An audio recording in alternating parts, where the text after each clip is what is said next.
আপোনালোকে জানেনে এজন বিবাহিত পুৰুষে যদি এগৰাকী ছোৱালীৰ লগত লিভ ইন ৰিলেশ্যনশ্বিপত থাকে তেতিয়াহ'লে ই এটা অপৰাধ নহয়। আৰু এই কথাটো মই কোৱা নাই, এই কথাটো যোৱা 25 তাৰিখে এলাহাবাদ হাইকোৰ্টৰ এটা অৰ্ডাৰত কৈছে। এই অৰ্ডাৰটো উত্থাপন হৈছিলে criminal misc writ petition number 3799/2026। Allahabad হাইকোৰ্টৰ ডিভিজনেল বেঞ্চে কৈছিলে যে যদি এগৰাকী বিবাহিত পুৰুষে এগৰাকী ছোৱালীৰ লগত বা মহিলাৰ লগত লিভ ইন ৰিলেশ্যনশ্বিপত থাকে তেতিয়াহ'লে ই এটা ক্ৰাইম নহয়। সামাজিক অপিনিয়ন হ'ব পাৰে বা ই মৰেলিটিৰ বাহিৰত হ'ব পাৰে, কিন্তু ল ইয়াক প্ৰটেক্ট কৰিছে। যিহেতু মৰেলিটি আৰু ল দুটা বেলেগ বেলেগ হয়, ইয়াক আমি অফেন্স বুলি ক'ব নোৱাৰোঁ। এইটো আছিলে আমাৰ এলাহাবাদ হাইকোৰ্টৰ অৰ্ডাৰ। ই জাজমেণ্ট নহয়, ই এটা অৰ্ডাৰ হয়। এতিয়া এই প্ৰভিজনটো, এই অৰ্ডাৰটো যে দিছে, কাৰণ এই অৰ্ডাৰটো দিয়াৰ আঁৰত কি আছে? যুক্তি আছে। অলৰেডি 2017ত Joseph Shine versus union of India 2017ত কৈছিলে যে এডাল্ট্ৰি আনকনষ্টিটিউচনেল হয়, অফেন্স নহয়। এডাল্ট্ৰিক আনকনষ্টিটিউচনেল কৰা হৈছিলে। আণ্ডাৰ ছেকশ্যন 497ত আছিলে।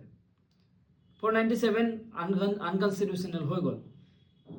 এতিয়া এই ঘটনাটো ক'ৰ পৰা উত্থাপন হৈছে? এগৰাকী 18 বছৰ বয়সৰ ছোৱালী আছিলে আৰু এগৰাকী বিবাহিত পুৰুষ আছিলে। সেই বিবাহিত পুৰুষগৰাকীৰ লগত 18 বছৰৰ ছোৱালীগৰাকীয়ে লিভ ইন ৰিলেশ্যনশ্বিপত আছিলে আৰু ছোৱালীগৰাকীৰ পেৰেণ্টছে ল'ৰাজনৰ এগেইনষ্টত কেছ এটা দিলে আণ্ডাৰ ছেকশ্যন 87। 87ত আছে কিডনেপিং। যিহেতু কিডনেপিঙৰ কেছ এটা ল'ৰাজনৰ এগেইনষ্টত দিলে, ল'ৰা আৰু ছোৱালীগৰাকীয়ে ভয় খালে।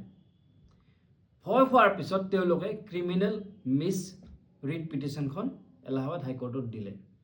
আৰু এই এলাহাবাদ হাইকোৰ্টে কিছুমান প্ৰচিডিউৰ ৰাখি পেলাই, যেনে হয়তো অনাৰ কিলিঙো হ'ব পাৰে, শক্তি বাহিনী ভাৰ্চেছ ইউনিয়ন অফ ইণ্ডিয়াৰ যিখিনি প্ৰচিডিউৰ আছে সেই প্ৰচিডিউৰখিনি মানি চলিবলৈ ছুপাৰিনটেণ্ডেণ্ট অফ পুলিচক এই অৰ্ডাৰটো দিলে, যাতে তেওঁলোকৰ লাইফ প্ৰটেক্ট হয়।